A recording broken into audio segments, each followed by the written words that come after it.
Com a graça de Deus, vamos estudar mais uma biografia da época, então, do surgimento do Adventismo. Estivemos estudando sobre a conversão, a pregação de Guilherme Miller, e agora vamos falar de outro arauto do Advento. Ele era conhecido como Capitão Bates. Então é maravilhosa a história dele. E antes de entrarmos, vamos ler dois textos bíblicos. O primeiro em Salmos 139. Ilustram muito bem essa trajetória dele. Salmos 139, os versos 1 a 3. Um texto bastante conhecido que diz assim: Senhor, Tu me sondastes e me conheces. Tu sabes o meu assentar e o meu levantar. De longe entendes o meu pensamento. Cercas o meu andar e o meu deitar, e conheces todos os meus caminhos. E agora vamos em Tito, no capítulo 2, versos 11 a 14. Ao decorrer da história, será bastante compreensível a escolha desses textos.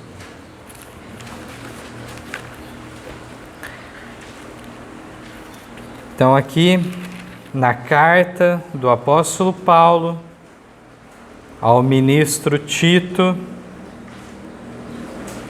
é deixado no capítulo 2 e o versos 11 a 14, algumas considerações muito interessantes. 2, 11 a 14. Porque a graça salvadora de Deus se há manifestado a todos os homens, ensinando-nos que, renunciando à impiedade e a concupiscências mundanas, vivamos neste presente século, sóbria e justa e piamente. Então a graça de Cristo, ela se manifestou para salvar a quantos? Todos. Ela está à disposição de todos. Ela tem esse potencial de salvar a todos, mas nem todos a aceitam, se apropriam dos seus benefícios. Mas então, o dever do ministro era ensinar essas pessoas a renunciar à impiedade, às coisas mundanas, e viver de que maneira? De maneira sóbria, justa e piamente. O verso 13 agora: aguardando a bem-aventurada esperança e o aparecimento da glória do grande Deus e nosso Salvador, Jesus Cristo, o qual se deu a si mesmo por nós, para nos remir de toda a iniquidade e purificar para si um povo seu especial, zeloso de boas obras. É um texto maravilhoso, aqui nos mostra que todo cristão deve aguardar o retorno de Cristo em glória e majestade para levar os seus em resgate, tirá-los desse mundo de pecado. E o verso 14 diz que é do propósito de Deus purificar o que? Um povo que é para ser especial, zeloso de boas obras. Então vamos à história do seu princípio. José Bates nasceu em 8 de julho de 1792. Passou seus primeiros anos em New Bedford, no estado de Massachusetts. Essa cidade era famosa na época pelos barcos de caça a baleias. Ele e seus amigos passavam muito tempo do dia nas docas em meio aos barcos e marinheiros. Não demorou para que seu maior desejo fosse ter idade suficiente para viajar para terras distantes e diferentes. Então, ele, em meio a tudo aquilo, o desejo dele foi esse, né? Dizia-se que a população de New Bedford se dividia em 3 grupos: os que estavam fora viajando, os que tinham acabado de voltar de viagem e os que estavam se preparando para embarcar. Quando ele estava com 15 anos, seus pais procuravam convencê-lo de seguir outra carreira. Mas seu desejo era navegar pelos mares, vendo as belas cenas da natureza. Então decidiram permitir que ele fizesse uma pequena viagem até Boston. Quem sabe ele ficasse tão enjoado que nunca quisesse voltar em um navio. Ele fez a curta viagem e apenas atiçou a vontade. A carreira de Bates no mar duraria então mais ou menos 21 anos. Ficou diversas vezes durante anos longe de casa. Sua paixão pelo mar e dedicação levaram a tomar a posição de primeiro piloto, segundo no comando de um navio. Mais tarde se tornaria capitão, o que faria com que todos o chamassem de Capitão Bates pelo resto da vida. Em 15 de fevereiro de 1818 se casou com certa jovem chamada Prudence Nye, filha de um capitão. A amizade que havia sido cultivada antes de Bates deixar o lar foi determinante para a união deste casal, que viveu em alegre companhia até avançada idade. No ano de 1821, José Bates começou a ter a consciência despertada para a temperança. Ele havia se tornado comandante de navio há pouco tempo, quando começou a rejeitar o tomar bebidas alcoólicas, hábito tão comum aos homens do mar, inclusive de beber as mais fortes. Ele começou sua reforma impondo o limite de 1 copo por dia, e isso ele fazia ao meio-dia. Mas ao decorrer do tempo, ele começou a sentir tamanha necessidade que preferia tomar 1 copo de bebida do que se alimentar. Foi assim que, em vez de retroceder, decidiu nunca mais beber outro copo.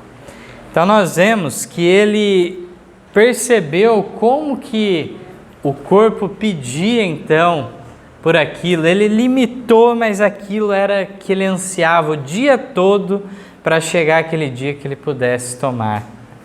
E aí então ele remove completamente as bebidas alcoólicas.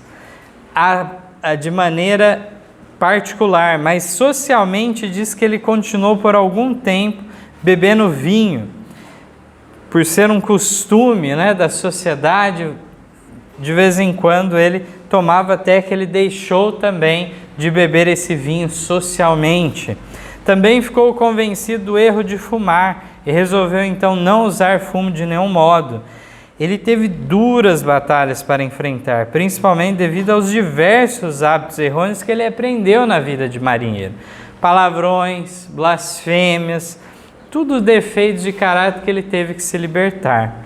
Mas este, nós bem sabemos, é o início apenas da jornada desse homem por mudanças na vida. Tantas coisas que ele ia mudar. Com o passar dos anos, José Bates começou a se interessar mais por assuntos religiosos e de temperança. Como já falamos anteriormente, a vida dos marinheiros era um incentivo para vários vícios, tais como fumo, cerveja, vinho, palavrões, mas a bordo do navio de Bates, as coisas estavam prestes a mudar. Algumas horas depois de o navio zarpar da costa, o capitão Bates convocou a tripulação. Ele decretou uma série de regras que devem ter espantado a todos, tais como que as bebidas alcoólicas, palavrões, usar o nome de Deus em vão não seriam mais permitidos.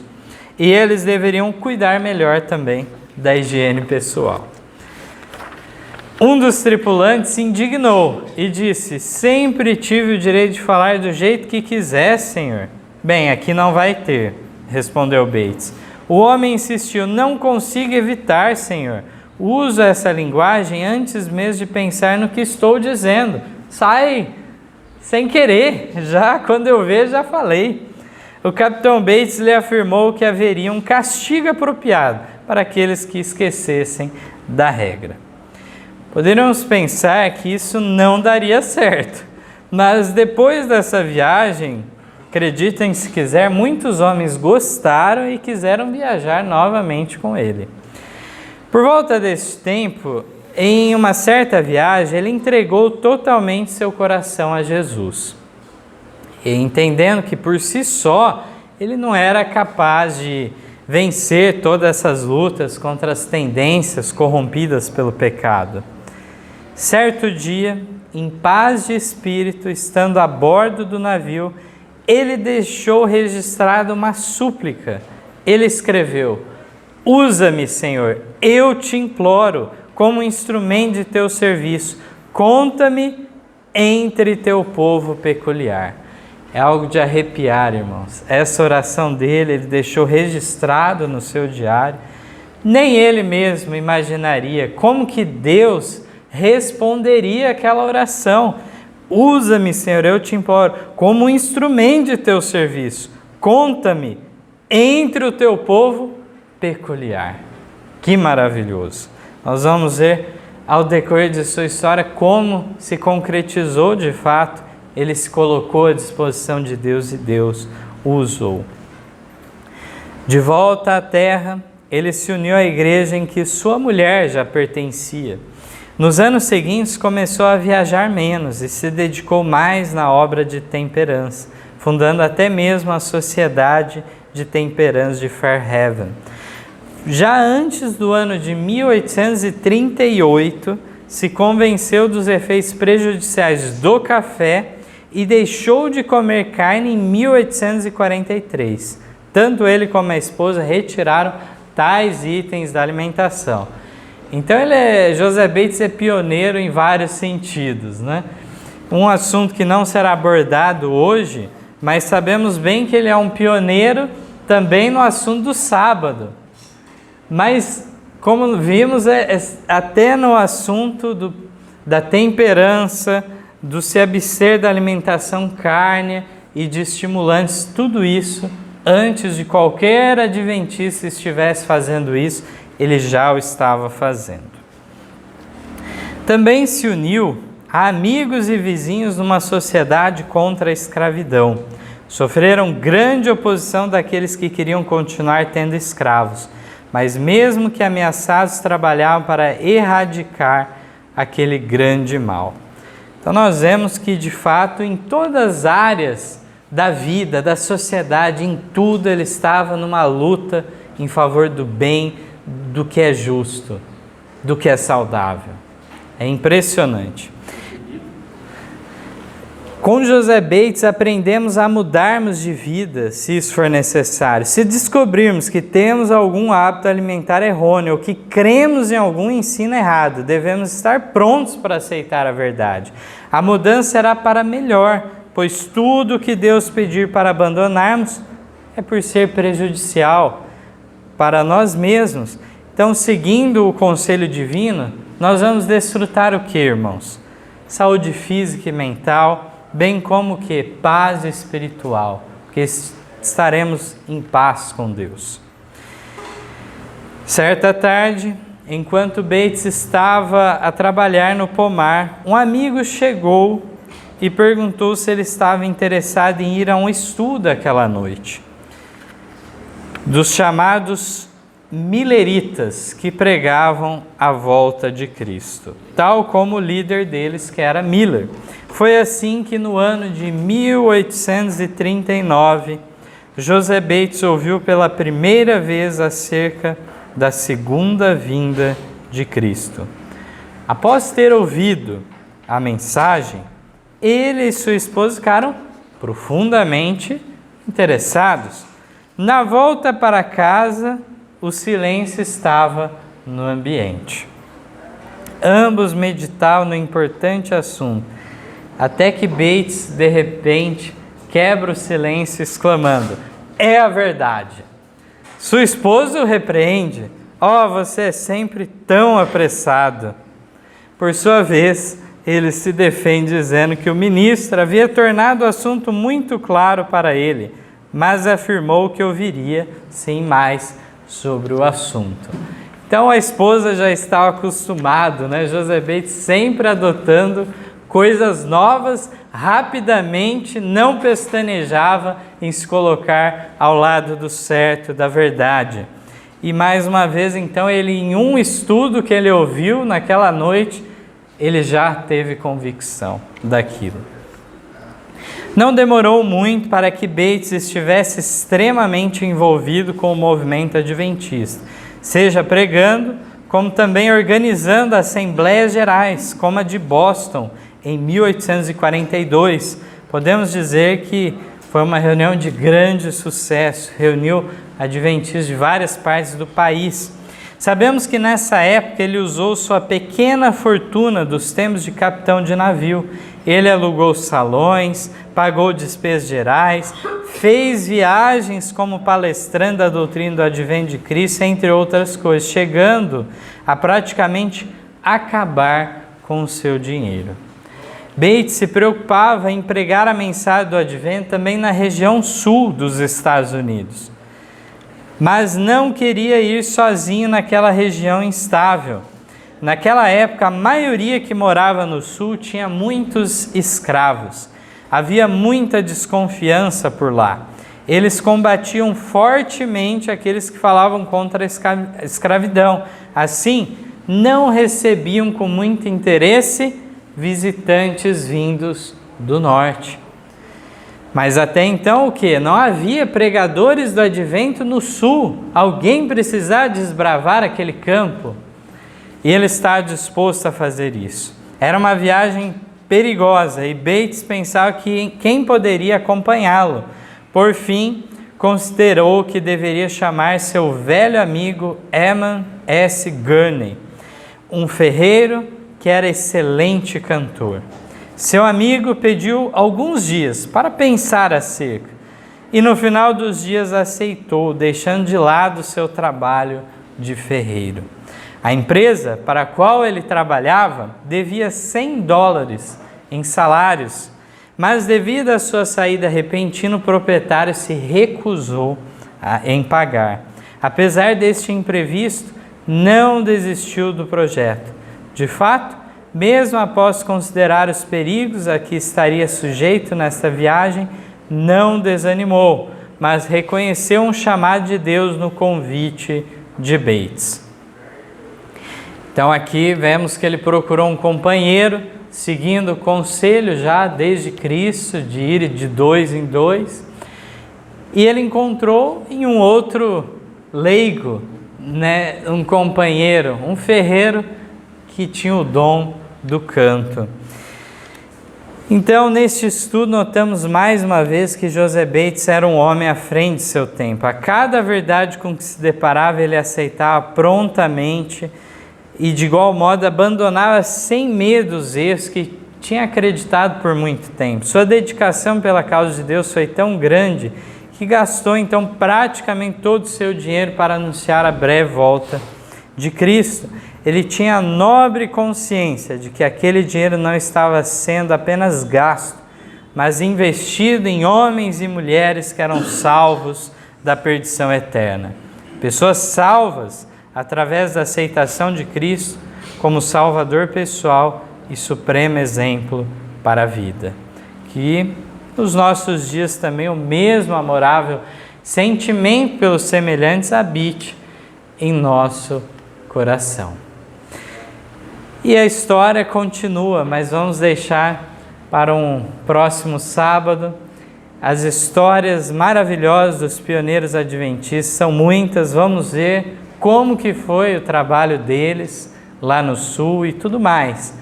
Mas vamos tirar algumas lições finais dessas passagens que nós vimos.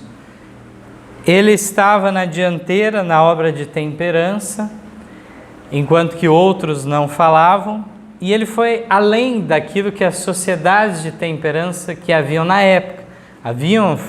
Não foi ele o pioneiro nesse sentido, já haviam outros preocupados com os danos na sociedade, que seria o uso das bebidas alcoólicas. Era uma época que havia os projetos de lei, então, que queriam ser aprovados para limitar ao máximo o consumo delas, visto que se via na sociedade, na família, a desintegração e todos os males que essas, então, bebidas faziam. Mas ele foi adiante em termos de temperança, vendo tudo aquilo que não se coadunava. Os demais estimulantes também ele foi abandonando, e assim por diante. Não parou apenas aí. Vemos que ele então de fato aceita a mensagem do advento em 1839, aí numa data próxima ao começo mesmo da pregação de Miller para vários lugares, né? Antes disso, Miller estava isolado em poucos lugares, em poucas pequenas cidades pregando. E ele então toma uma posição de destaque no movimento adventista. Quando nós estudamos a história até de uma reunião que houve em 1845, depois do grande desapontamento, onde reuniu alguns irmãos adventistas para compreender algumas coisas, então como dar continuidade àquele movimento que tinha passado por aquele baque, aquela decepção. Os irmãos, diante de todos os que haviam, eles falam: quem deve presidir essa reunião é o capitão Bates. Pelo destaque que ele tinha conquistado, pelo exemplo de pessoa, eles confiavam nele. Falaram: não, ele vai ser uma pessoa justa que vai presidir a reunião. Haviam várias ideias, né, diferentes surgindo, mas a gente sabe que ele vai ser um bom moderador dessa reunião. Então, o exemplo de vida dele nos salta aos olhos de maneira que sejamos constrangidos a seguir então nessa senda que é de sacrifícios, mas também muito recompensadora em saber que está fazendo certo a cada passo e Deus na direção disso tudo. Que em nossos dias então surjam mais capitães Bates para que a obra seja finalizada. É esse o meu desejo de oração. Amém.